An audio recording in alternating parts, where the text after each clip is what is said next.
जानती हूँ आपके दिल के अंदर कहीं ना कहीं आपकी एक ख्वाहिश है ना कि यार मुझे भी ऑल इंडिया रैंक आ जाए। बट मैं ये भी जानती हूँ कि आपको कोई आइडिया नहीं कि ऑल इंडिया रैंक लाते कैसे हैं। क्यों टेंशन लेते हो यार? मैंने ऑल इंडिया रैंक सीरीज इसीलिए तो स्टार्ट की थी कि आप जैसे बच्चों तक ऑल इंडिया रैंकर्स की सारी स्ट्रेटजीज और सारी सीक्रेट्स मैं पहुंचा सकूं। Being an all India ranker in all the 3 stages, मुझे बहुत अच्छे से पता है कि ऑल इंडिया रैंक कैसे आते हैं। एंड गेस व्हाट, इसका 2 पार्ट तो ऑलरेडी मेरे चैनल पर अपलोडेड है। अगर आपने नहीं देखा तो जल्दी से जाके देखो, क्योंकि ये जो पार्ट है, थर्ड पार्ट, वो आपको तभी समझ पाएगा जब आप स्टार्टिंग के 2 पार्ट देखो। पार्ट 1 में मैंने बात की थी माइंडसेट, ऑल इंडिया रैंकर्स का माइंडसेट कैसे होता है। पार्ट 2 में हमने बात की थी ऑल इंडिया रैंकर्स पढ़ते कैसे हैं।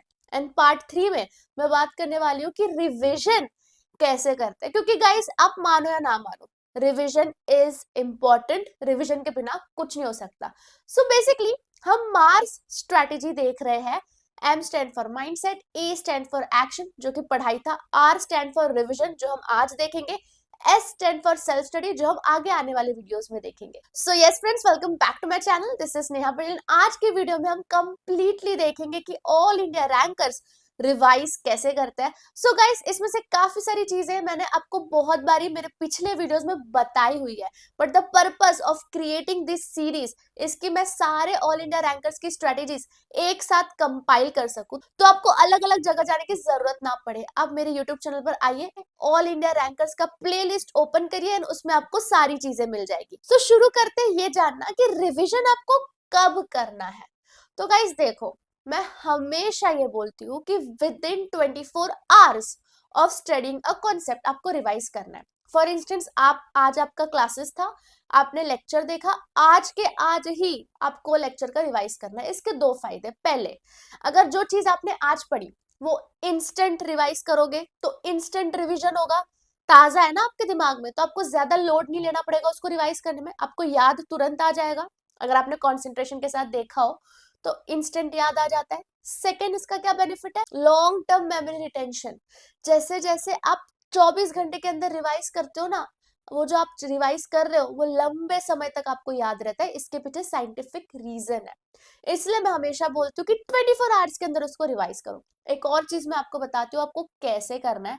जैसे ही आपका कोई कॉन्सेप्ट पढ़ के होता है, क्लासेस से आप पढ़कर घर आ रहे हो, क्या करना है? बुक बंद रखनी है और आंख बंद कर देना है, शांत जगह पे जाना है और सोचना है कि आज क्या क्या पढ़ा था, फ्लो कैसा हुआ था क्लासेस में, शुरू कहाँ से सर ने कराया था, कौन सा इंपॉर्टेंट केस स्टडी था। खुद से पहले, इसको बोलते हैं रिकॉल टेक्निक, खुद से रिकॉल करने की कोशिश करो और फिर बुक को ओपन करके पढ़ो। गाइस ट्रस्ट मी, ये आपका सारा गेम चेंज कर देगा पढ़ाई करने का। एंड बिलीव मी, मैंने इसी तरीके से रिवाइज भी किया था। एक और चीज मैं आपको बताती हूँ कि आई डोंट नो आप लोग कैसे रिवाइज करते हो, क्योंकि जब मैं 1-on-1 मेरा मेंटोरशिप भी ले रही होती हूँ तो काफी सारे बच्चे मेरे को ये बोलते हैं कि दीदी हमको रिवीजन में दिक्कत आती है। तो मैं उनको एक ही चीज बोलती हूँ कि यार देखो, ये जो आपको स्क्रीन पे दिख रहा होगा, you guys must be knowing, it is section 135 CSR। अब इसमें मैं कैसे करती हूँ? सबसे पहले तो एवरी कंपनी देख लूंगी कि भाई प्राइवेट, पब्लिक, एनबीएफसी, ये सारे का झंझट हट गया, हर कंपनी पे ये प्रोविजन अप्लाई करता है। और कौन सी कंपनी लिमिट है, 500, 1000, 5 करोड़, ये लिमिट दी हुई है नेटवर्थ, टर्नओवर और प्रॉफिट की। इमीडिएटली प्रीसीडिंग ईयर में अगर ये सारा जो लिमिट है वो क्रॉस होता है कोई भी कंपनी का, तो उसको क्या करना है? CSR कमिटी फॉर्म करनी है। तो दिस इज हाउ मैं रिवाइज करती हूँ कोई भी पैराग्राफ को। इसमें लिमिट इंपॉर्टेंट है, कमिटी का कंपोजिशन इंपॉर्टेंट है, और कब ये लिमिट क्रॉस होती है, that is immediately preceding year, ये इंपॉर्टेंट है। तो सारा कुछ आपको एक एक लाइन याद करने की जरूरत नहीं है रिवीजन में। इट्स जस्ट दैट कि आप इंपॉर्टेंट इंपॉर्टेंट पार्ट उठाओ। और इंपॉर्टेंट पार्ट आप कैसे सीखोगे उठाना? जब आप पास्ट पेपर्स देखोगे, जब आपको समझेगा क्वेश्चंस किस टाइप के पूछे जाते हैं। कोई एक पैराग्राफ दिया गया है, उसमें से ये सारे क्वेश्चंस पूछते हैं, तो आप पढ़ोगे भी उसी तरीके से। इसलिए मैं हमेशा बोलती भी रहती हूँ कि पास्ट पेपर्स को सॉल्व करा करो। तो ये हो गया हमारा कि आपको कब कब रिवाइज करना है। अब मैं आपको बताती हूँ कैसे रिवाइज करना है। कैसे रिवाइज करना है उस पे हम जाए उसके पहले मैं आपको बता दूं कि 3 बार रिवीजन आपका होना जरूरी है। आपने जो क्लासेस में पढ़ा, फिर घर आके पढ़ते हो, आपका पहला रिवीजन है। और जब सेल्फ स्टडी करोगे ना, तो 2 बार रिवीजन होना चाहिए आपका, तो ही आप एग्जाम में परफॉर्म कर पाओगे। अब देखते हैं हम कैसे पढ़ना है, कैसे रिवाइज करना है। तो गाइस बहुत सारे टेक्निक्स हैं, बट मैं आपको वो टेक्निक्स बताऊंगी जो मुझे बहुत अच्छे लगते हैं।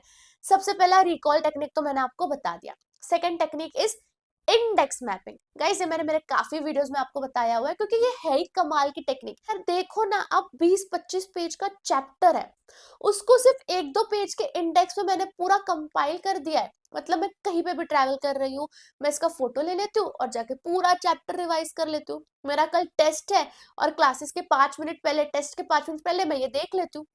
It's like so easy and so simple.